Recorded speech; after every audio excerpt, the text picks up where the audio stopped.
শিলিগুড়ি পৌর নিগমের বিরুদ্ধে ফের সরব বামেরা। ইতিমধ্যে একাধিক বিষয়ে পৌর নিগমের বিরুদ্ধে অভিযোগ তুলেছে বাম নেতৃত্বরা। এবার সেই অভিযোগগুলোকে সামনে রেখে অবস্থান বিক্ষোভ দার্জিলিং জেলা সিপিআইএম এর। বুধবার শিলিগুড়ির শব্দ হাসমি চকে দুপুর 3টে 5 ঘন্টার জন্য এই অবস্থান বিক্ষোভ শুরু হয়,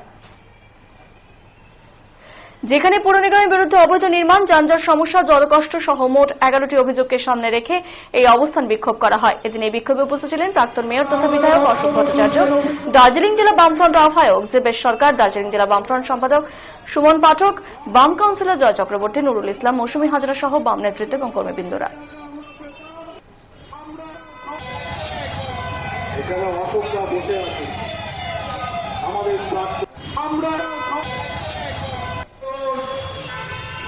মানুষ কি বলছেন শুনুন, সাংবাদিক বন্ধুরা, মানুষ কি বলছেন শুনুন। প্রতিদিন মানুষ আমরা যা বলছে থাকতে পারছি না। দেখছেন তো, এটা আমাদের গণ অবস্থান তো কর্পোরেশনের ব্যর্থতা, রাজ্য সরকারের ব্যর্থতা, জনজীবনের যে বিভিন্ন জ্বলন্ত সমস্যাগুলিকে নিয়ে মানুষকে প্রতারণা করছে।